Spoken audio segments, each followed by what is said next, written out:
안녕하십니까. 먹고 싶은 것도 많고 궁금한 것도 많은 라오끼알입니다. 한참 전부터 루앙프라방에 대해서 컨텐츠를 만들고 싶었으나 루앙프라방의 일부러 찾아라는 것이 여유있지 않아서 미루다가 이러다가는 해를 넘길 것 같아서 가지고 있는 영상을 가지고서라도 먼저 제작해야 되겠다는 마음을 먹었습니다. 그래서 오늘은 라오스의 구수도 유네스코에 지정이 되어 있는 루앙프라방에 대해서 알아보도록 하겠습니다.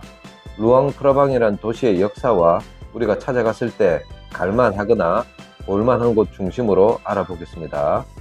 먼저 루앙프라방에 대해서 먼저 알아보자면, 루앙프라방은 라오스 북부에 위치한 도시로 유네스코 세계문화유산에 등재된 곳이며 라오스의 중요한 역사적, 종교적, 문화적 중심지입니다. 루앙프라방의 역사는 라오스의 초기 국가 형성과 깊은 관련이 있습니다. 루앙프라방은 원래 무앙수아라는 이름으로 알려져 있었으며 8세기부터 몽족과 크메르 제국의 지배를 받았습니다. 14세기에 들어서며 난상왕국의 장건자인 파응웅왕이 이 도시를 수도로 삼으면서 라오스 역사에서 중요한 역할을 하게 됩니다. 파응웅왕이 불교를 국교로 삼고 지역의 불교 문화가 크게 발전함에 따라 루앙프라방은 불교의 중심지로 성장했습니다.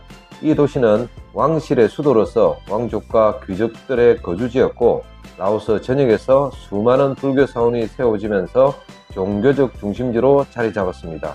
특히 프라방이라는 불상은 이 도시의 이름의 유래가 되기도 했습니다.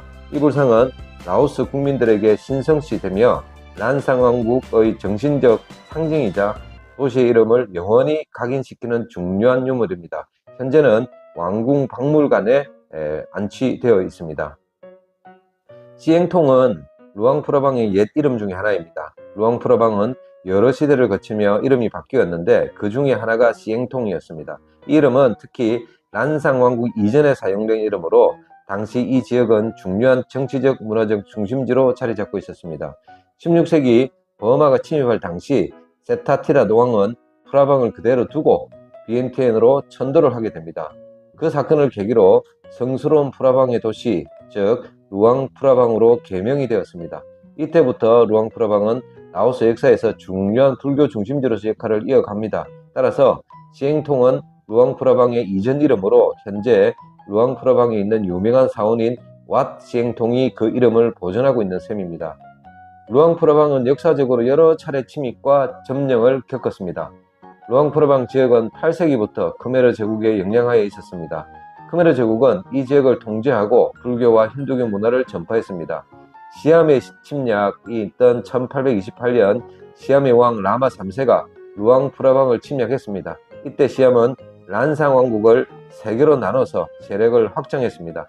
루앙프라방을 자신의 영역 아래 두었습니다. 그리고 1893년 프랑스가 루앙프라방을 포함한 라오스를 보호령으로 만들면서 프랑스의 식민지로 통치되었습니다. 이로 인해 루앙프라방은 프랑스령 인도차이나의 일부가 되었습니다.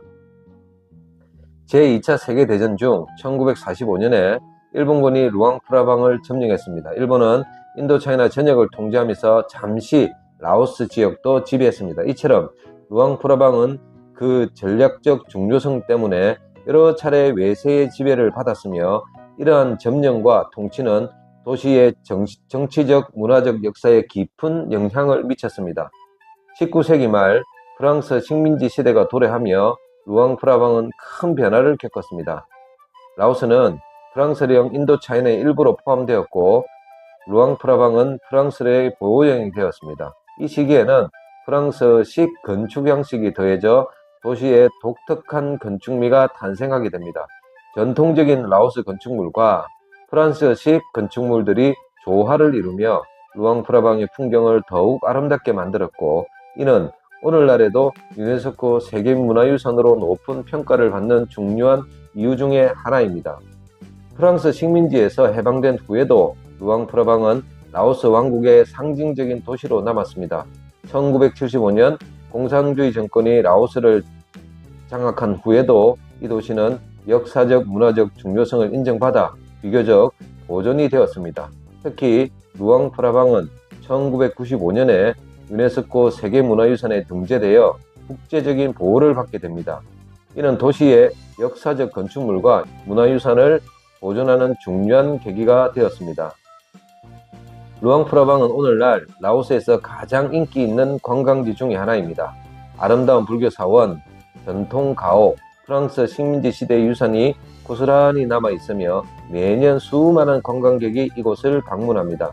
대표적인 관광 명소로는 왓 시앵통, 푸시산, 왕궁 박물관, 그리고 몽족 야시장 등이 있습니다. 또한 루앙프라방의 아침 탁발 행렬은 전 세계 관광객들에게 깊은 인상을 주며 이 도시의 종교적 전통이 살아있음을 보여줍니다. 특히 루앙프라방 외곽에 있는 꽝시 폭포는 에메랄드빛의 아주 아름다운 폭포와 계곡입니다. 루앙프라방 시내에서 시간을 들여 꽝시 폭포까지 가는 수고로움이 아깝지 않을 정도로 정글 안에서 흐르는 아름다운 폭포와 아름다운 개울이 매력적입니다. 루앙프라방의 경제는 대부분 관광업에 의존하고 있습니다. 도시 곳곳에는 전통적인 수공예품을 판매하는 시장과 레스토랑, 호텔들이 늘어서 있으며 전 세계 여행자들에게 독특한 라오스 문화를 체험할 수 있는 기회를 제공합니다. 이 도시는 과거와 다르게 국제적인 항공편뿐 아니라 비엔티엔에서 고속전철까지 연결되어 있어서 2시간이면 비엔티엔에서 루앙프라방으로 갈 수가 있습니다. 루앙프라방은 환경과 문화유산 보존에 있어서도 주목을 받고 있습니다. 정부와 유네스코는 도시 역사적 건축물 보존을 위한 규제를 강화하고 있으며 지속 가능한 관광을 위한 여러 프로젝트를 시행하고 있습니다. 이런 노력 덕분에 루앙프라방은 역사적 유산과 현대적 발전 사이에서 균형을 이루며 발전하고 있습니다. 예를 들어 루앙프라방 시내 전 구간에는 15인승 차량 이상은 진입을 할 수가 있습니다. 소위 말해서 봉고차만 다닐 수 있도록 도시 미관과 또 유적 보호를 위해서 예를 쓰고 있다는 말입니다. 루앙프라방의 미래는 그 어느 때보다도 밝다고 할 수 있습니다. 지속 가능한 관광 개발이 핵심 전략으로 자리 잡고 있으며 이를 통해 관광 사업이 도시의 경제적 기반을 더욱 확고히 다질 것으로 예상됩니다. 또한 라오스 정부와 국제사회는 루앙프라방의 역사적 유산을 보호하고 문화적 가치를 더욱 널리 알리기 위한 노력을 지속적으로 기울이고 있습니다. 루앙프라방의 역사는 라오스의 정치, 종교, 문화와 밀접하게 연결되어 있으며 오늘날에도 많은 관광객과 현지인들에게 큰 의미를 지니고 있습니다. 도시의 미래는 지속 가능한 관광 개발과 전통 문화 보존 사이에서 균형을 유지하며 라오스 전역에 긍정적인 영향을 미치는 방향으로 나아갈 겁니다. 오늘은 루앙프라방의 역사와 현재의 모습, 가볼 만한 곳을 간단히 살펴보았습니다. 향후 가능한 빠른 시간 안에 루앙프라방의 유적지와 자연환경을 컨텐츠로 만들어서 업로드하도록 하겠습니다. 감사합니다. 라오 깨알이었습니다. 안녕하십니까. 먹고 싶은 것도 많고 궁금한 것도 많은 라오 깨알입니다. 오늘은 루앙프라방의 관광지 중에서 푸시산과 꽝시 폭포에 대해서 알아보도록 하겠습니다. 흔히 우리가 쓰는 말 중에 자주 틀리게 쓰는 말이 있습니다. 대표적인 것이 역전앞이라는 말이 있죠. 역전이라는 말에 이미 역앞이라는 말이 포함되어 있음에도 불구하고 역전에다가 앞이라는 말을 이중으로 붙여서 쓰기도 합니다. 이런 습관은 다른 나라의 산 이름에도 그대로 적용시키는 것고 있습니다. 루앙프라방의 대표적인 일몰 장소인 푸시를 우리 한국 사람들은 푸시산이라고 부릅니다. 푸라는 말이 라오스 말로 산이거든요. 시산이라고 불러야 한국식으로 정확하게 부르는다는 말입니다. 라오스식으로는 푸시까지만 말하시면 되는 것이죠. 시는 고유명사로 특별한 어원이 기록된 것이 없습니다. 대략 불교랑 관련이 있는 정도가 아닐까 추측할 뿐입니다. 여튼 시산은 루앙프라방의 중심에 있으며 대표적인 일몰 장소입니다. 그냥 일몰 장소로만 알고 있기에는 조금 아깝다는 생각이 듭니다. 왕실과 불교의 성지였으니 조금 더 자세히 알아보도록 하겠습니다.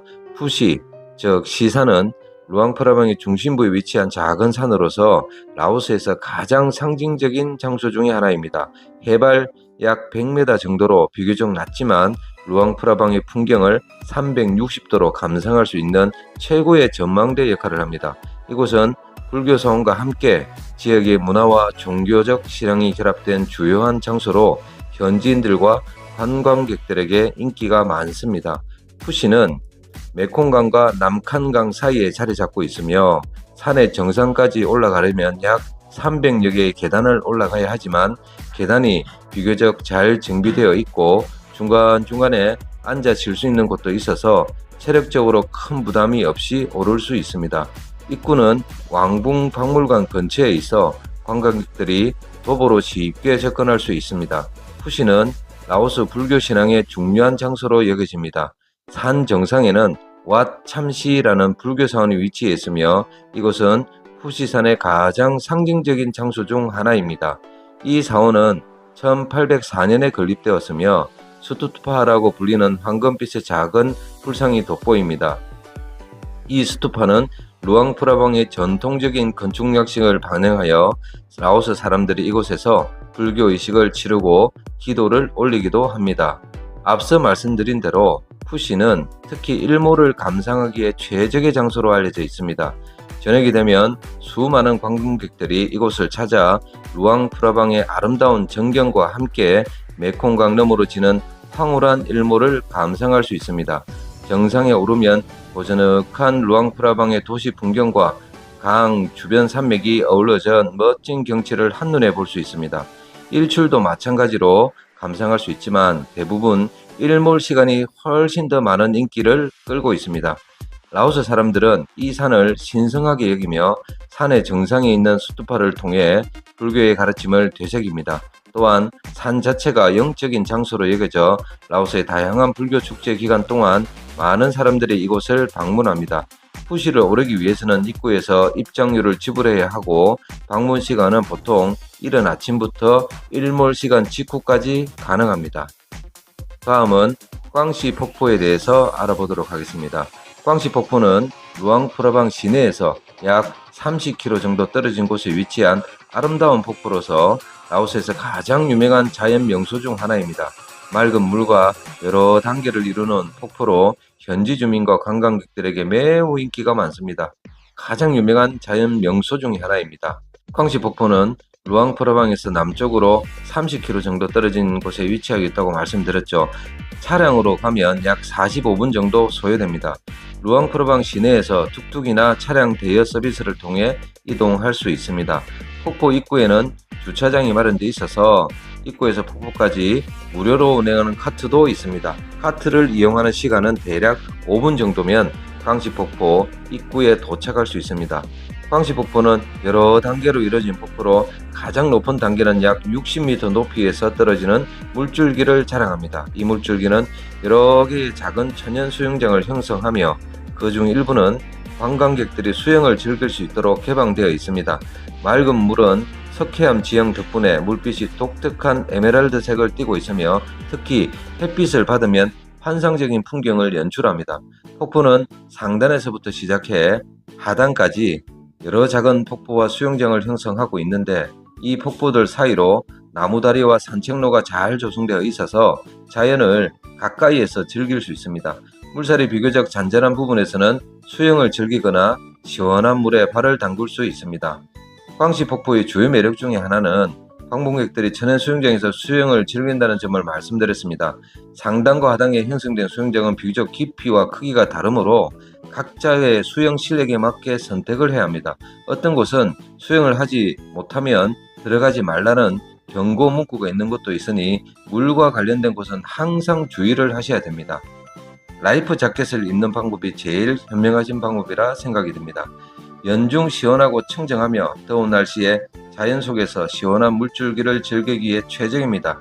다만 일부 구역은 불교적 신앙에 따라 수영이 금지된 곳도 있으니 주의를 할 필요가 있습니다. 꽝시폭포 입구 근처에는 곰 보호구역이 자리 잡고 있습니다. 이곳은 밀렵으로부터 구출된 아시아 흑곰들을 보호하고 있으며 방문객들은 이 곰들이 안전하게 생활하는 모습을 볼 수 있습니다. 보호구역 곰들의 서식지를 보존하고 보호하는 데 중점을 두고 있으며 방문객들은 곰과 관련된 정보도 제공합니다. 아시아 흑곰이라고 하는데 제가 볼 때는 반달가슴곰 같았습니다. 묘표소와 폭포 입구 주변에는 작은 현지 시장과 음식점들이 자리 잡고 있습니다. 이곳에서는 현지인들이 만든 기념품, 간식, 음료 등을 판매하며 수영 후에 간단한 식사나 간식을 즐길 수도 있습니다. 신선한 열대 과일, 라오스 전통 음식 등이 제공되며 방문객들에게 다양한 선택지를 제공합니다. 그리고 슈퍼푸드인 4차인치를 파는 가게들도 적지 않습니다. 아니, 모든 노점상들이 4차인치를 팔고 있습니다.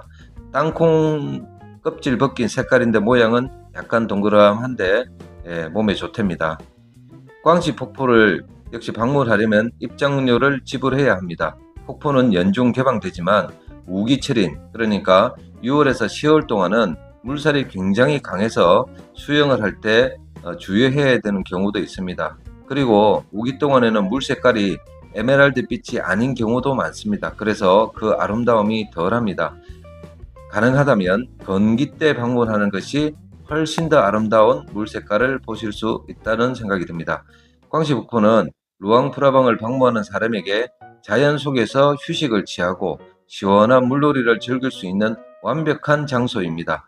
에메랄드빛 물과 아름다운 폭포의 경관, 그리고 곰 보호구역에서의 특별한 경험까지, 꽝시 폭포는 라오스의 자연미를 경험할 수 있는 최고의 명소 중 하나입니다. 오늘은 푸시와 꽝시 폭포에 대해서 간단히 살펴보았습니다. 푸시는 루앙프라방 시내에 위치하나 오르는 사람이 상대적으로 적고, 꽝시 폭포는 비교적 먼 거리임에도 불구하고 많은 분들이 폭포 아래까지 가시는 것을 보았습니다. 낮은 산이지만 많은 의미와 일몰이 있는 푸시와 아름다운 자연이 만들어낸 꽝시는 루앙프라방에서 빼놓을 수 없는 중요한 볼거리라는 생각이 듭니다. 그런데 꽝시 뜻이 뭔지 말씀드렸나요? 꽝이 사슴입니다. 시는 폭포고요. 그래서 꽝시 폭포는 사슴의 폭포라고 생각하시면 될 것 같습니다. 감사합니다. 라오깨알이었습니다.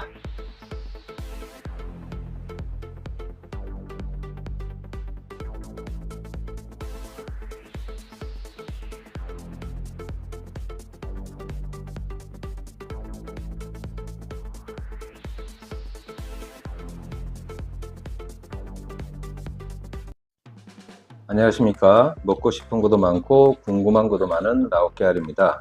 오늘은 루앙프라방의 대표적인 사원인 왓 시앵통에 대해서 알아보도록 하겠습니다. 루앙프라방의 과거 이름이 시앵통이었다는 것은 이전 영상에서 말씀드렸습니다. 왓 시앵통은 라오스 루앙프라방에 위치한 가장 중요한 불교 사찰 중 하나로 라오스의 문화적 종교적 중심지로 여겨집니다. 이 사찰은 1560년에 세타티랏 왕에 의해 세워졌으며 루앙프라방 왕국 시기에 왕실과 밀접한 관련이 있었습니다. 왓 시앵통은 라오스의 전통 불교 건축 양식을 가장 잘 보존하고 있는 곳으로 그 아름다움과 역사적 가치로 인해 루앙프라방을 방문하는 많은 관광객들에게 사랑받는 명소입니다. 왓 시앵통은 1560년 세타티랏 왕의 명령에 따라 지어졌으며 루앙프라방 왕국의 황금기 동안 중요한 왕실 사찰로서 역할을 했습니다. 이곳은 왕실의 주요 종교 행사, 즉 왕의 즉위식이나 장례식 등과 같은 중요한 의식들이 치러졌던 장소입니다. 루앙프라방이 유네스코 세계문화유산으로 지정된 1995년 이후 이 사찰은 더욱 보존 및 복구 작업을 통해 그 역사적 가치를 유지하고 있습니다. 왓 시앵통은 라오스의 전통 불교 건축 양식을 대표하는 사찰로 그 화려함과 독창성으로 유명합니다. 주요 건물은 심 혹은 불전이라고도 불리며 특히 다층의 지붕이 눈에 띕니다. 심이 우리가 심카드 할 때 심하고 발음이 거의 같습니다. 지붕이 층층이 내려오는 독특한 형태는 라오스의 사찰 건축 양식 중에서 가장 아름다운 예로 꼽히며 이를 루앙프라방 스타일이라고 부르기도 합니다. 심의 지붕은 3겹으로 이루어져 있으며 위로 갈수록 좁아지는 형태로 설계되어 있습니다. 지붕의 끝에는 황금색을 띤 뾰족한 장식이 있어 그 위험을 더합니다. 현재의 라오스에서 주요한 건물들이나 규모가 큰 건물들을 보면 3층의 지붕으로 되어 있는 것을 어렵지 않게 보실 수가 있습니다. 왓 시행통의 또 다른 특징은 벽에 장식된 화려한 모자이크입니다. 사원의 외부 벽면에는 유리 조각으로 만들어진 세밀한 모자이크 벽화가 있는데 그 중에서도 유명한 것은 생명의 나무를 묘사한 작품입니다. 이 벽화는 우주의 상징으로 여겨지며 라오스 불교에서 자연과 인간의 조화를 상징합니다. 생명의 나무 모자이크는 왓 시행통의 주요 불전인 심의 뒤쪽 외벽에 장식되어 있습니다. 이 모자이크는 1960년에 왓 시행통의 건립 400주년을 기념하기 위해 제작되었습니다. 이 시기에 보수 작업 중 예술가들은 라오스의 전통적인 유리 모자이크 기법을 사용해 생명의 나무를 구현했습니다. 생명의 나무는 중앙에 큰 나무로 묘사되며 나무의 가지들이 넓게 퍼져 있습니다. 나무는 수많은 작은 유리 조각들로 구성되어 있으며 그 조각들이 빛을 반사해 더욱 화려한 모습을 띱니다. 나무 주변에는 다양한 동물, 인간, 그리고 자연 요소들이 등장합니다. 이들은 모자이크의 색채와 유기적으로 결합하여 사원의 신성함과 자연의 조화로운 관계를 상징합니다. 생명의 나무는 불교뿐만 아니라 다양한 문화에서 중요한 상징으로 여겨집니다. 왓 시행통의 생명의 나무도 라오스의 전통과 불교적 가르침을 반영하여 여러 상징적 의미를 담고 있습니다. 생명의 나무는 불교에서 우주적 생명과 조화를 상징하는 중요한 상징입니다. 나무의 뿌리는 땅을, 가지는 하늘을 향하고 있어 우주와 생명이 연결되어 있음을 나타냅니다. 이러한 구성은 인간이 자연의 일부이며 모든 생명체가 상호 의존하고 있다는 불교적 가르침을 강조합니다. 생명의 나무는 생명을 재생시키는 상징으로 여겨지며 불교에서 윤회와 재생을 상징하는 중요한 기호로 사용됩니다. 나무의 풍성한 가지와 잎은 생명이 끊임없이 순환하며 죽음이 끝이 아니라 새로운 시작이라는 불교적 개념을 나타냅니다. 모자이크에 묘사된 나무는 그 자체로 생명을 보호하는 존재로 해석될 수 있습니다. 나무 아래에 있는 사람들, 동물들, 그리고 주변의 자연 요소들은 모두 나무의 그늘에서 보호받고 있습니다. 이는 불교에서 자비와 연민을 상징하며 모든 생명체가 서로 돕고 보호해야 한다는 메시지를 담고 있습니다. 생명의 나무는 또한 풍요와 평화를 상징합니다.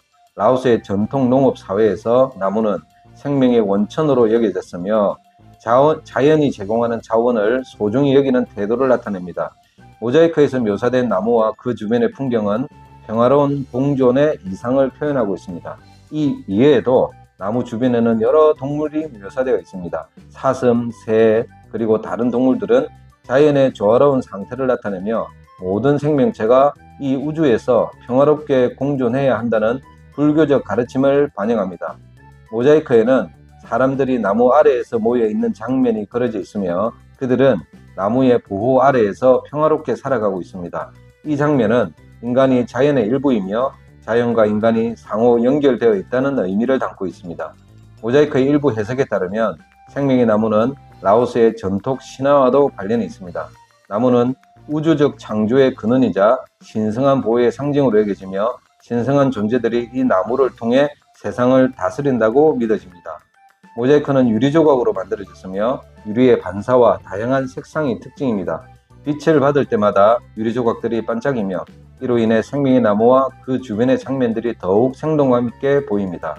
사용된 색상은 금색, 빨강, 파랑, 초록 등으로 매우 화려하며 각각의 색상은 불교에서 중요한 상징성을 지닙니다. 예를 들어 금색은 깨달음을, 초록색은 자연과 치유를, 파란색은 평화를 상징합니다. 왓 시행통의 생명의 나무 모자이크는 단순한 장식이 아니라 깊은 철학적, 종교적 의미를 담고 있는 예술 작품입니다. 이 작품은 불교의 윤회사상, 자연과 인간의 조화로운 공존, 그리고 모든 생명체가 서로 연결되어 있다는 메시지를 전달합니다. 또한 라오스의 문화적 유산과 전통을 반영한 상징물이기도 하며 이를 통해 라오스의 독특한 불교 건축 및 예술 양식을 경험할 수 있습니다. 사원 내부에는 수많은 금박으로 장식된 불상들이 모셔져 있으며 화려하게 그려진 벽화들이 불교 경전의 이야기를 묘사하고 있습니다. 왓 시행통 경내에는 여러 부속 건물들이 있으며 각 건물에는 라오스의 역사와 관련된 귀중한 유물들이 보관되어 있습니다. 경전 보관소로 사용되는 건물이 있는데 목재로 건축되어 있으며 정교한 조각으로 장식이 되어 있기도 합니다. 와시행통에는 왕실 장례 시에 사용된 장례 차량을 보관하는 특별한 건물도 있습니다. 이 장례 차량은 거대한 불상과 황금으로 장식된 수레 모양으로 라오스 왕국의 장례 전통을 잘 보여줍니다. 건물 안에는 세타테라 왕 등 여러 왕들의 유해를 모신 유골함도 보존되어 있습니다. 와시행통은 그 역사적, 건축적 가치뿐만 아니라 종교적으로도 매우 중요한 역할을 합니다. 사원은 여전히 현지 불교 신자들에게 신성한 장소로 여겨지며 다양한 불교 의식이 정기적으로 열립니다. 특히 라오스의 새해 축제인 삐마이 기간 동안 와시행통은 루앙프라방 시민들과 방문객들로 붐비며 그 중요성은 더욱 강조됩니다. 와시행통은 유네스코 세계유산으로 지정된 루앙프라방 지역의 핵심 관광지 중 하나로 매년 수많은 관광객들이 찾는 곳입니다. 아름다운 모자이크와 화려한 건축물은 물론 이곳에서 제공되는 차분하고 평화로운 분위기는 관광객들에게 깊은 인상을 남깁니다. 특히 사원의 아름다운 정원과 경내는 명상과 사색을 즐기기에 적합한 장소입니다.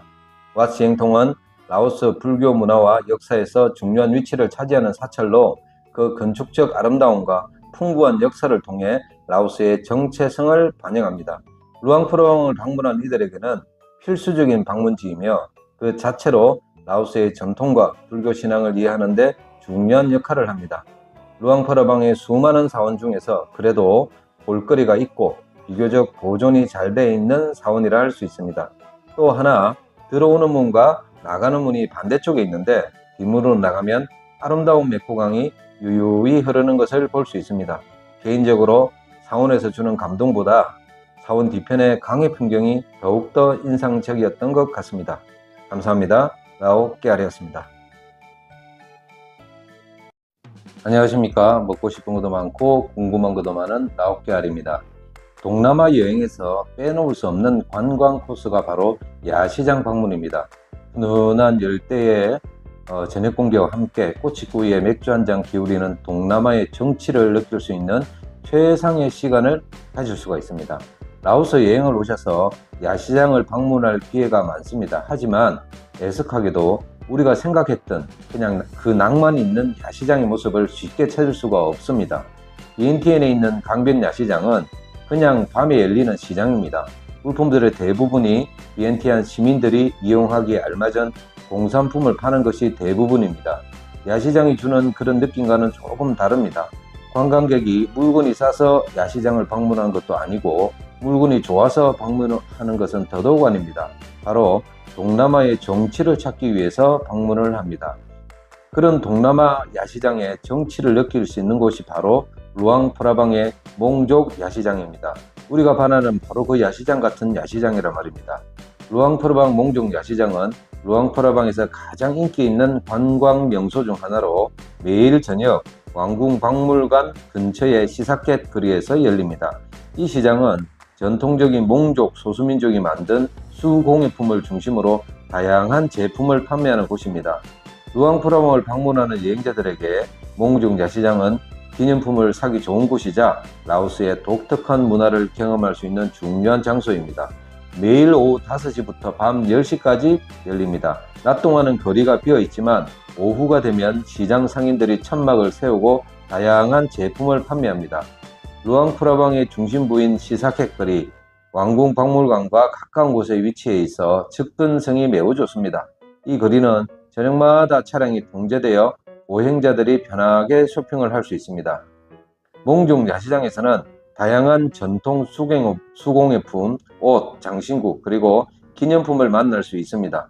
몽족 민족은 수공예 기술이 뛰어난 것으로 알려져 있어 이 시장에서는 그들의 전통이 깃든 물건들이 많이 판매됩니다. 주요 상품으로는 다음과 같습니다. 전통적인 몽족 패턴으로 수놓아진 직물, 가방, 쿠션, 커버, 스카프 등이 매우 인기 있습니다. 손으로 만든 것들이 많아 각 제품마다 독특한 디자인을 자랑합니다.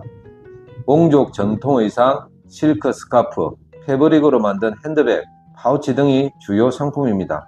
몽족 장인들이 만든 은 목걸이, 팔찌, 귀걸이 등도 많이 판매됩니다. 이 장신구들은 전통적인 몽족 디자인을 따르며 수공으로 정교하게 제작됩니다.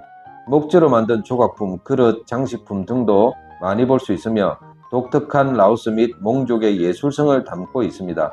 라오스의 불교 미술이나 자연을 테마로 한 그림들이 판매되며 이들 예술품은 여행자들 사이에서 매우 인기가 있습니다.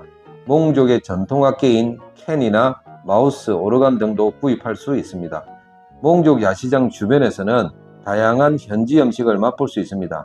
야시장에서 쇼핑을 하다 보면 인근에 길거리 음식점들이 줄지어 있어 신선한 과일 주스, 꼬치구이, 라오스식 샌드위치인 카오치 파테 같은 현지 음식을 쉽게 접할 수 있습니다. 루앙프라방의 전통적인 음식뿐 아니라 서양의 음식들도 즐길 수 있습니다. 몽족 야시장의 물건들은 비교적 합리적인 가격으로 판매되지만 흥정이 가능하며 대부분의 상인들이 흥정을 기대합니다. 흥정을 통해 원하는 물건을 더 저렴한 가격에 구입할 수 있으니 가격을 조금 낮춰 요청하는 것이 일반적입니다. 많은 상인들이 영어를 어느 정도 구사할 수 있으며 가격 협상과 제품에 대한 대화를 나누는 것이 어렵지 않습니다. 그리고 강력한 번역기인 계산기가 있어서 물건을 사고 파는데도 어렵지 않다는 말입니다. 현금을 사용하는 것이 일반적이며 라오스의 공식 통화인 끼입을 준비해 가는 것이 좋습니다. 다만 일부 상인들은 태국 바트나 미국 달러를 받는 경우도 있습니다. 몽족 야시장은 단순한 쇼핑 장소를 넘어서 라오스의 소수민족인 몽족의 전통과 문화를 엿볼 수 있는 중요한 곳입니다. 몽족은 라오스 북부 지역에 주로 거주하는 소수민족으로 이들은 전통적인 농업과 수공예에 종사하며 독자적인 문화를 유지해 왔습니다. 몽족 야시장에서는 이들의 수공예품을 통해 그들의 예술성과 생활 방식을 느낄 수 있습니다. 몽족 야시장은 저녁 시간이 되면 활기를 띠며 형형색색의 천막과 조명이 어우러져 매우 낭만적인 분위기를 자아냅니다. 거리 자체가 길지 않아서 천천히 산책하며 모든 가게를 둘러보는데 큰 무리가 없으며 시장을 다 둘러보는 데는 약 1시간 정도 소요됩니다. 루앙프라방 몽족 야시장은 라오스의 전통적인 수공예품을 구입하고 현지 문화를 가까이에서 경험할 수 있는 완벽한 장소입니다. 이곳에서는 단순한 쇼핑을 넘어서 라오스 소수민족인 몽족의 예술과 생활을 직접 체험할 수 있어 더욱 특별한 추억을 남길 수 있습니다. 그리고 야시장 한쪽 끝에 마련되어 있는 비어 광장에서 수많은 푸드코트에서 파는 다양한 음식과 마시는 맥주는 낭만 그 자체입니다. 다만 빈자리를 찾기가 조금 힘들 정도로 붐비는 것이 어려운 점이긴 하나 그것조차도 하나의 즐거움일 수도 있습니다. 한국 사람들은 해외여행을 하면 항상 방문하고 싶은 곳이 재래시장입니다. 정말로 현지 사람들은 어떤 물건과 음식을 사고 어떤 음식을 선호하는지 궁금해 하십니다. 실물 경제를 알고 싶어 하는 것이죠. 거기에 어린 시절 다녔던 시장의 추억도 되살리고 싶어 하십니다. 하지만 대부분 동남아 재래시장은 시장 안에서 풍기는 거의 악취 수준의 냄새 때문에 얼마 구경을 못하고 밖으로 도망 나오는 경우가 적지 않습니다. 하지만 루앙프라방에 있는 재래시장 중 달라사오라고 불리는 아침시장은 조금 다릅니다. 달라사오 시장은 사오가 아침이니 말 그대로 해석을 하자면 아침 시장입니다. 달라사오. 루앙프라방의 달라사오는 냄새가 별로 나지 않고 깨끗한 편입니다. 전 세계 사람들이 아침 딱밭을 마치고 딱밭 하는 거리에서 멀지 않은 곳에 위치한 달라사오를 방문해서 아침 시간에도 굉장히 많은 사람들이 달라사오에 찾아옵니다. 루앙프라방 달라사오는 다양한 현지 식재료와 생활용품, 기념품 등을 판매하는 종합시장입니다. 이곳에서 현지 주민들이 일상생활에 필요한 물품도 구매하고 관광객들도 현지 문화와 생활을 엿볼 수 있습니다. 루앙프라방 달라사오는 현지인의 일상생활과 관광객의 흥미를 동시에 충족시키는 시장입니다. 특징을 조금 살펴보면 달라사오는 주로 현지인들이 아침에 장을 보는 공간으로 루앙프라방 주민들의 일상생활과 밀접하게 연결이 되어 있습니다. 이곳에서는 현지 주민들이 가정에서 사용할 신선한 재료와 물품을 구매하며 아침부터 매우 분주한 분위기가 조성됩니다. 이를 통해서 관광객들은 루앙프라방의 일상생활을 직접 체험할 수 있습니다. 시장에서 판매되는 식재료는 대부분 현지에서 재배된 것으로 신선한 채소와 과일, 고기, 해산물 등을 저렴한 가격에 구입할 수 있습니다. 루앙프라방은 메콩강과 주변 산악지대에 가까워 메콩강에서 잡은 생선과 산악지대에서 재배된 농산물도 쉽게 찾을 수 있습니다. 달라사오에서는 현지에서 직접 만든 전통 라오스 음식을 맛볼 수 있는 작은 노점들이 많습니다. 카오삐아이나 빠삥 같은 간단한 아침 식사를 즐길 수 있으며 이를 통해서 라오스의 로컬 요리 문화를 체험할 수 있습니다. 신선한 식재료 뿐만 아니라 소규모 수경용품 가판대도 있으며 여기에서 라오스 전통 직물이나 손으로 만든 기념품을 구매할 수 있습니다. 이는 몽족 야시장과 다른 현지 스타일의 기념품을 제공합니다. 루앙프라방은 다양한 민족이 공존하는 지역이기 때문에 달라사오에서도 여러 민족의 전통 음식을 접할 수 있습니다. 특히 몽족과 같은 소수민족의 특산품이나 음식 문화를 직접 체험할 수 있는 기회가 많습니다. 관광객들이 루앙프라방의 문화와 음식을 경험하기 위해 많이 방문하지만 이곳은 여전히 현지인들이 주로 찾는 시장이라는 점이 큰 매력입니다. 이로 인해 달라사오는 상업화된 관광지와는 다르게 자연스러운 분위기가 유지되고 있습니다. 달라사오에서는 물품 가격이 비교적 저렴하지만 흥정이 가능하기 때문에 흥정을 통해 더 좋은 가격의 물건을 구매할 수 있습니다. 상인들은 외국인에게도 친절하며 간단한 영어로 대화를 나누기도 합니다. 이러한 특징들로 인해 달라사오는 루앙프라방을 방문하는 사람들에게 독특한 경험을 제공하며 현지인과의 소통과 일상생활을 느끼기에 좋은 장소로 평가받고 있습니다. 오늘은 루앙프라방에 있는 두 군데의 시장에 대해서 소개했습니다. 하나는 아침에 열리는 달라사오 재래시장, 그리고 하나는 오후 늦게 5시부터 10시까지 열리는 몽족 야시장을 소개해 드렸습니다. 루앙프라방에 방문하시면 이 두 장소는 놓치지 말고 꼭 방문하시기를 권해드립니다. 감사합니다. 라오케알이었습니다. 안녕하십니까. 먹고 싶은 것도 많고 궁금한 것도 많은 라오케알입니다. 루앙프라방에 방문하였을 때 빠지지 않고 가는 곳 중에 하나가 왕궁박물관입니다. 왕궁박물관 또는 호캄은 라오스의 루앙프라방에 위치한 역사적 건물로 한때 라오 왕국의 왕궁으로 사용되었던 곳입니다.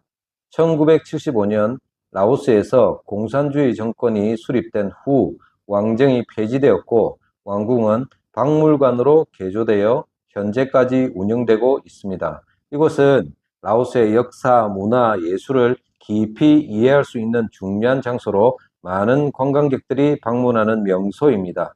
먼저 과거 왕궁이었던 곳의 역사에 대해서 알아보도록 하겠습니다. 왕궁은 1904년에 시사왕 우엉의 명령에 따라 건립되었습니다.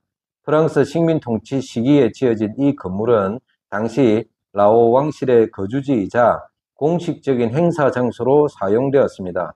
왕궁은 왕족들의 생활 공간뿐만 아니라 외국 사신들이 방문할 때 그들을 맞이하는 장소로도 기능했습니다.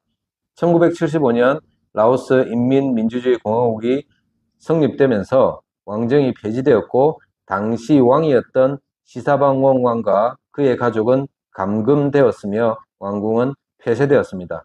이후 왕궁은 라오스 정부에 의해 박물관으로 개조되었고 현재까지 라오스의 유산을 보존하고 전시하는 중요한 장소로 활용되고 있습니다. 왕궁은 전통 라오스 건축 양식과 프랑스 식민지 시대의 건축 요소가 결합된 독특한 스타일을 띱니다.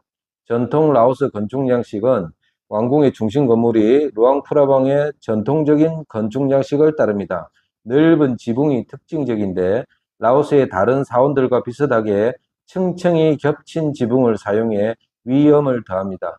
왕궁은 당시 프랑스 식민지 통치하에 있었기 때문에 유럽식 건축 양식이 일부 반영이 되었습니다. 특히 창문과 문, 외부 장식 등에서 이러한 유럽식 건축의 흔적을 볼 수 있습니다. 이러한 두 가지 건축 양식의 혼합은 왕궁을 매우 독특하고 아름다운 공간으로 만들어주며 당시 라오스의 역사적, 정치적 배경을 반영하고 있습니다. 왕궁 박물관에는 라오스의 왕실 유물과 문화적 유산을 보여주는 다양한 전시물들이 있습니다. 이 유물들은 왕궁이 지어진 시기부터 라오스의 왕중이 끝난 1975년까지의 역사를 담고 있습니다. 박물관의 가장 중요한 전시물 중 하나는 프라방 불상입니다. 왕궁 박물관 입구 오른쪽에 높이 솟아있는 건물이 호파방입니다. 파방 불상을 모신 건물이라는 뜻입니다. 비엔티엔에 있는 호프라케오는 프라케오 불상을 모신다는 뜻이겠죠. 자, 이 불상은 라오스의 국보로 여겨지며 라오스라는 국명의 기원으로 여겨지기도 합니다. 전설에 따르면 이 불상은 인도에서 기원하며 이후 캄보디아를 거쳐 라오스로 전해졌습니다. 프라방 불상은 루앙 프라방을 상징하는 성물로 매년 새해 축제 때 특별히 공공에 공개되며 물상에 물을 뿌리는 의식이 열립니다. 박물관에는 왕족들이 사용했던 의복, 왕관, 보석 그리고 각종 예술품들이 전시되어 있습니다. 특히 왕실에서 사용하던 금박이 입혀진 불상들과 장식품들은 그 시대의 라오스 왕실의 화려함을 보여줍니다. 왕실 가족들이 사용했던 가구, 식기류, 일상생활용품들이 전시되어 있으며 이를 통해 당시 왕족들의 생활상을 엿볼 수 있습니다. 이들 유물은 라오스의 전통 공예 기술과 예술성을 잘 보여줍니다. 왕궁박물관에는 외국의 지도자들이 라오 왕에게 보낸 선물들도 전시되어 있습니다. 여기에는 미국 대통령과 소련, 중국 등 다양한 국가의 지도자들이 보낸 선물들이 포함되어 있으며 당시 라오스의 외국과의 외교 관계를 엿볼 수 있습니다. 왕궁박물관은 여러 건물들도 구성되어 있으며 각각의 건물은 독특한 기능과 전시물을 가지고 있습니다. 왕궁의 메인 홀은 가장 큰 건물로 왕실 유물과 불교 예술품들이 전시되어 있습니다. 이곳에서는 왕족들이 생활을 했던 방들을 볼 수 있으며 각 방에는 왕실 가구와 예술품들이 배치되어 있습니다. 왕자의 방은 왕궁에서 가장 화려한 공간 중의 하나로 왕이 공식 행사와 외교 의식을 치르던 곳입니다. 이곳은 금박으로 장식된 벽화와 모자이크로 장식되어 있으며 왕의 왕자와 보물들이 전시되어 있습니다. 박물관 경내에서는 작은 왕실 극장이 있습니다. 이곳에서는 전통적인 라오스 음악과 춤 공연이 열리며 박물관을 방문하는 관광객들이 라오스 예술과 문화를 경험할 수 있습니다. 하지만 위의 거의 대부분의 곳은 사진 촬영이 엄격히 제한된 곳이라 자료 화면을 담을 수가 없습니다. 왕궁박물관은 단순한 역사적 건축물이 아니라 라오스의 문화와 종교적 중요성을 상징하는 장소입니다. 왕궁에서 열리던 다양한 불교 의식과 왕실 행사는 라오스 국민들에게 큰 의미를 지니고 있었으며 오늘날에도 이곳은 많은 라오스인들에게 중요한 장소로 여겨집니다. 왕궁박물관은 루앙 프라방을 방문하는 관광객들에게 필수적인 명소로 라오스의 역사와 문화를 이해하는 데 중요한 역할을 하고 있습니다. 유네스코 세계문화유산으로 지정된 루앙 프라방 지역의 중심지로 이곳은 과거 라오스 왕실의 영광과 그 유산을 보존하는 중요한 장소입니다. 방문객들은 박물관을 통해 라오스의 역사, 왕실 생활, 불교적 전통, 그리고 외교적 관계 등을 탐구할 수 있으며 라오스의 전통 예술과 건축 양식을 가까이에서 경험할 수 있습니다. 왕궁 박물관의 왕실 자동차 보관소는 과거 라오스 왕실에서 사용했던 자동차들을 전시하는 별도의 건물입니다. 이곳에는 주로 1950년대와 1960년대에 라오 왕실에서 사용한 고급 자동차들이 보관되어 있습니다. 링컨 컨티넨탈, 이 차량은 미국에서 선물로 받은 것으로 왕실 의전 및 특별 행사에 사용되었습니다. 시트로엥은 프랑스 정부가 기증한 차량으로 당시 왕실의 주요 교통수단 중 하나였습니다. 에드셀은 미국 포드의 고급 자동차 차량 중의 하나로 왕실 보관소에서 주목받는 차량입니다. 이 전시 공간은 라오스 왕실의 권위와 당시의 외교 관계를 보여주는 상징적인 장소이며 왕실에서 실제로 사용했던 고급 자동차들을 가까이에서 볼 수 있는 기회를 제공합니다. 왕궁 박물관 단지 내에서 왕실 자동차 보관소 옆에 비어져 있는 건물은 과거 왕실 궁전 경비원들의 거주지로 사용되었던 건물입니다. 이 건물은 현재 비어 있으며 특별한 용도로도 사용되지 않고 있습니다. 왕궁 박물관은 라오스 왕실 역사와 문화적 유산을 깊이 탐구할 수 있는 중요한 장소로 라오스의 정치적, 종교적, 예술적 측면을 모두 아우르고 있습니다. 이곳을 방문하는 이들은 라오스의 독특한 역사와 문화를 더 깊이 이해할 수 있으며 루앙 프라방의 전통적 아름다움과 왕실의 유산을 체험할 수 있습니다. 왕궁 박물관에 방문을 할 때는 반드시 긴 바지 혹은 긴 치마를 착용하여야 입장이 가능합니다. 혹시 준비가 되어지지 않는 경우에는 진이라는 치마 혹은 바지를 대여할 수 있습니다. 말씀드린 대로 왕궁 안으로 들어가실 때는 사진 촬영이 엄격히 금지되었을 뿐 아니라 가방도 휴대를 하지 못하고 물품 보관소에 맡겨야 합니다. 이런 점들을 꼭 유의하세요. 감사합니다. 라오케알이었습니다.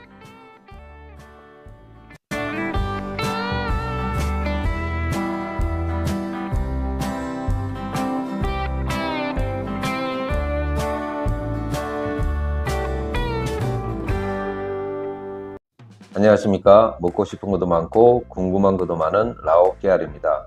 루앙프라방 관광의 백미는 역시 아침 탁발 행렬입니다. 탁발의 라오스식 발음은 딱밭이라고 합니다. 비교적 적은 도시 규모의 수많은 사원들이 모여있기 때문에 긴 딱밭의 행렬이 루앙프라방 아침 거리에 장관을 이루게 합니다. 역시 루앙프라방을 방문하는 세계에서 온 수많은 관광객들에게 신성한 볼거리와 겸함을 가지게 합니다.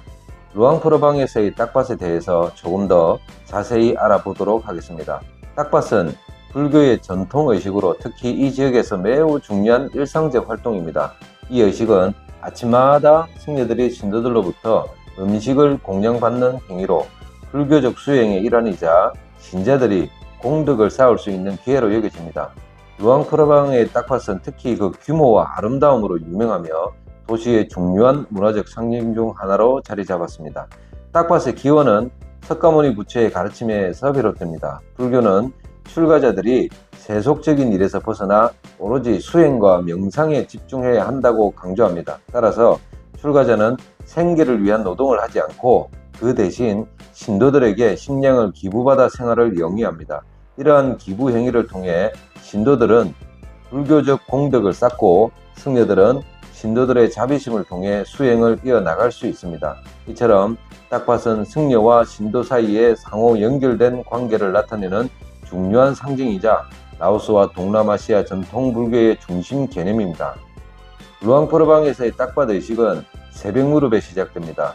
매일 아침 5시에서 6시 사이 도시의 길거리는 신도들과 관광객들도 가득 차고 이들은 승려들이 지나가는 길을 따라 줄을 서서 준비된 음식을 공양할 준비를 합니다. 승려들은 붉고 주황색의 전통 승복을 입고 사원에서 나와 줄지어 걷습니다. 이들은 발에 신발을 신지 않고 맨발로 행렬을 이루며 사원과 신도들의 집을 순회하며 음식을 받습니다.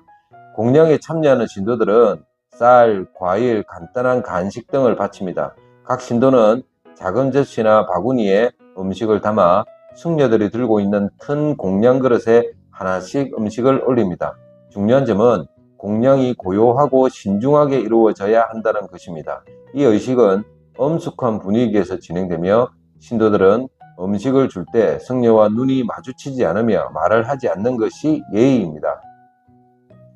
관광객들은 이 의식에 참여하거나 사진을 찍을 수 있지만 조용히 행동하고 승려들에게 방해가 되지 않도록 주의해야 합니다.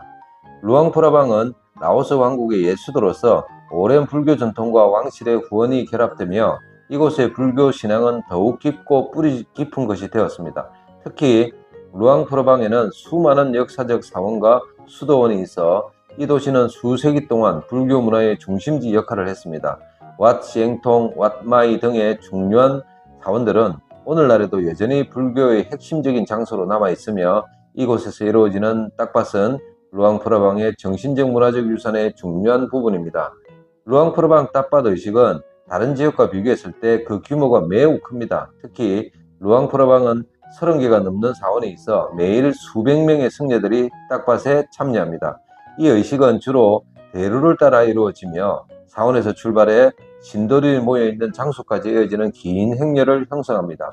승려들의 맨발 행진과 신도들의 공양은 경건한 불교의식의 정수를 담고 있어 이를 지켜보는 관광객들에도 깊은 인상을 남깁니다.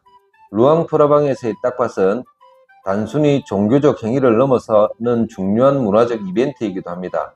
이 도시는 유네스코 세계문화유산으로 지정되어 있으며 딱밭은 이러한 유산의 핵심적인 부분입니다. 매년 수천 명의 관광객이 이 신성한 의식을 목격하기 위해 루앙프라방을 찾습니다. 관광의 발달로 인해 딱밭은 루앙프라방의 대표적인 관광 명소 중 하나가 되었고 이를 통해 도시 경제에도 긍정적인 영향을 미치고 있습니다. 그러나 관광업의 발달과 더불어 딱밭의 신성함이 위협받고 있다는 우려도 있습니다. 일부 관광객이 의식의 경건함을 무시하고 소란을 피우거나 부적절한 복장으로 참여하는 경우가 있기 때문입니다. 이에 따라 지역 당국은 관광객들에게 딱밭의 의미와 중요성을 교육하고 엄숙한 태도를 유지할 것을 당부하고 있습니다. 관광객들은 보통 이른 새벽에 호텔이나 게스트하우스에서 준비된 공양 음식을 들고 루앙프라방의 주요 사원 주변에 모입니다. 관광객들이 공양을 준비할 때 주로 찹쌀밥, 과일, 간식, 간단한 포장 음식 등을 들고 줄을 섭니다. 일부 관광객들은 미리 준비된 공양 바구니를 구입하여 딱밭에 참여하기도 합니다. 이때 관광객들은 라오스의 불교 신도들과 함께 조용히 앉아 기다리며 승려들이 지나갈 때마다 자신이 준비한 음식을 공양 그릇에 넣습니다. 정숙함이 필수적이므로 대화나 웃음은 자제하고 공양을 드리는 과정에서도 눈을 마주치거나 손으로 직접 승려를 만지는 행동을 하지 않는 것이 예의입니다. 이러한 규칙을 따르면서 관광객들은 종교적 성찰과 공덕을 실천하는 느낌을 경험할 수 있습니다. 관광객들에게 딱밭에 참여할 때 정숙하고 단정한 복장을 갖추는 것이 중요합니다. 여성 관광객들은 어깨와 무릎을 가리는 옷을 입고 남성들 역시 긴 바지와 티셔츠로 몸을 가리는 것이 좋습니다. 관광객들이 불교 신도들의 경건한 의식을 방해하지 않기 위해 사원 근처에서 셔츠를 벗거나 짧은 바지를 입는 행위를 삼가해야 합니다. 루앙프라방에서 일부 호텔이나 여행사는 관광객들이 이 전통적인 행위에 존중을 표하며 참여할 수 있도록 딱밭에 대한 안내와 교육을 제공합니다. 관광객들에게 딱밭의 의미와 중요성을 설명하며 그들의 참여가 불교 의식에 방해되지 않도록 돕습니다. 루앙프라방에서 딱밭은 독특한 관광 명소가 된 만큼 많은 관광객들이 이 장면을 사진으로 기록하고 싶어 합니다. 그러나 사진 촬영은 매우 신중하게 이루어져야 합니다. 관광객들은 승려들과 너무 가까이 접근하지 않고 플래시를 사용하지 않으며 멀리서 조용히 촬영해야 합니다. 현지인들이 참여하는 종교적 의식이기 때문에 소란스러움을 피하고 승려들이 불편함을 느끼지 않도록 배려하는 것이 중요합니다. 관광객들이 루앙프라방의 딱밭에 참여하는 것은 긍정적인 영향도 있지만 그로 인한 부정적인 측면도 논의됩니다. 많은 관광객들이 이 의식의 신성함을 존중하며 진지하게 참여하려 하지만 일부는 문화적 의미를 충분히 이해하지 못한 채 참여하거나 단순히 관광 명소로만 인식하고 행동하는 경우가 있습니다. 예를 들어 단정한 복장을 갖추지 않거나 지나치게 승려들과 가까이 다가가 사진을 찍는 행동은 지역 주민들에게 불쾌감을 줄 수 있습니다. 그러나 관광객의 참여가 전통을 훼손한다는 우려에도 불구하고 현지 경제에 긍정적인 영향을 미치는 평가도 있습니다. 많은 호텔과 게스트하우스가 딱밭 체험을 상품으로 제공하면서 관광객들이 지역 경제에 기여하게 됩니다. 일부 관광 상품은 지역 전통을 보호하고 유지하는 데 기여하도록 설계되어 관광객들의 참여가 현지 공동체에 긍정적인 역할을 할 수 있도록 유도되고 있습니다. 관광객들이 루앙프라방 딱밭에 바람직하게 참여를 해야 합니다. 관광객이 걸치는 스카프는 때때로 파비앙이라는 라오스 전통 의상의 일부에서 영감을 받은 것일 수 있습니다. 파비앙은 보통 라오스 여성들이 착용하는 긴 천으로 어깨에서부터 대각선으로 몸을 가로지르며 걸치는 방식입니다. 이는 결혼식, 사찰 방문, 공식 행사 등에서 자주 볼 수 있으며 특히 경건한 장소나 의식에 적합한 복장으로 간주됩니다. 현지인들은 이러한 전통 스카프를 착용하여 경의를 표하고 겸손함을 나타내며 관광객들도 이러한 문화와 존중하고 전통을 따르기 위해 스카프를 사용하는 경우가 많습니다. 라오스에서는 불교 의식이나 사원을 방문할 때 단정한 복장이 요구됩니다. 특히 여성은 어깨와 무릎을 가리는 것이 필수적입니다. 관광객들이 어깨가 드러난 옷을 입었을 때 스카프를 걸쳐 어깨를 덮으면 적절한 복장으로 간주됩니다. 딱밭은 신성한 불교 의식으로 참여하는 사람들이 경건한 태도를 보이는 것이 중요합니다. 스카프를 걸치는 것은 겸손과 존경을 나타내며 의식에 대한 진지한 태도를 보여주는 하나의 방식입니다. 일반적으로 신도나 관광객은 찹쌀밥을 작은 덩어리로 만들어 승려들의 공양 그릇에 넣습니다. 각 사람은 찹쌀밥을 손으로 약간 떼어내 손바닥에 들어가는 크기 정도로 작게 만들어 공량합니다. 보통 한 명당 주는 찹쌀밥의 양은 작은 숟가락 하나 정도의 양이 적당합니다. 찹쌀밥을 너무 많이 넣는 것은 예의에 어긋날 수 있으므로 신도들은 소량을 나눠서 주고 승려들은 여러 명으로부터 공양을 받게 되어 하루치 식량을 마련합니다. 탁밭에 참여하는 관광객들은 이 전통의 신성함과 의미를 충분히 인식하고 단순한 관광이 아닌 문화적 체험으로 여겨야 합니다. 탁밭 의식에서 승려들이 공양받는 음식의 양이 많아져서 모두 섭취하지 못할 경우에는 그 음식은 신중하게 처리됩니다. 라오스의 승려들은 공양받은 음식을 절제하며 생활하고 남은 음식은 사찰 내에서 다양한 방식으로 관리됩니다. 공양받은 음식이 승려 개인에게 전달되더라도 그 음식은 보통 사찰 내에서 다른 승려들과 나눠 먹는 경우가 많습니다. 사찰에는 많은 승려가 공동체 생활을 하기 때문에 한 사람이 받은 음식의 양이 많아지면 함께 나누는 것이 일반적입니다. 이렇게 나눠서 먹음으로써 공양의 의미를 확정하고 승려들 사이에서도 절제와 나눔의 생활을 실천하게 됩니다. 일부 경우 공양받은 음식은 사찰을 방문한 신도들이나 도움이 필요한 사람들과 나누어지기도 합니다. 이는 공양의 복덕을 함께 나누는 행위로 간주되며 신도들은 남은 음식을 승려들로부터 받는 것을 큰 영광으로 여깁니다. 신도들에게 나누어지는 과정은 공덕을 공유하는 의미도 담겨 있습니다. 사찰에서 남은 음식은 주변에 어려운 사람이나 가난한 이웃과 나누는 경우도 있습니다. 라오스의 많은 사찰은 지역사회와 긴밀한 관계를 맺고 있으며 사찰에서 공양된 음식은 승려들뿐 아니라 지역사회의 빈곤층을 돕는 역할도 합니다. 공양된 음식 중 일부는 보관이 가능한 음식일 경우 사찰 내에 저장하거나 다음 식사에 사용될 수 있습니다. 특히 찹쌀밥이나 유통기한이 긴 과자는 저장하여 필요한 때 다시 사용될 수 있습니다. 그러나 신선하지 않는 음식이나 쉽게 상할 수 있는 음식은 그날로 처분되는 경우도 있습니다. 어떤 사찰은 남은 음식을 기부하는 제도를 운영하기도 합니다. 승려들이 먹기에 충분한 양 이상을 받게 되면 지역 자선단체나 기부처에 음식을 전달하는 방식으로 지역사회에 환원하기도 합니다. 이는 공양의 의미를 확장하여 사회적으로 기여할 수 있는 방법 중 하나입니다. 루앙프라방에 가시면 새벽에 벌어지는 장관을 꼭 관람하시기를 권해드립니다. 탁밭에 참여를 하시든 참관을 하시든 오랜 불교 전통을 여전히 지키고 있는 라오스 사람들의 아름다운 문화를 체험은 또 다른 경험 중에 하나라고 생각이 듭니다. 12월부터 2월까지 루앙프라방의 아침 공기는 쌀쌀할 수 있으니 보온을 위해 적절한 복장도 필요하다는 생각이 듭니다. 스님들을 기다리며 따뜻한 아메리카노 한잔 한다면 열대 지방의 새벽의 싸늘함이 더욱더 기억에 남고 즐겁게 느껴질 수도 있습니다. 감사합니다. 라오깨알이었습니다.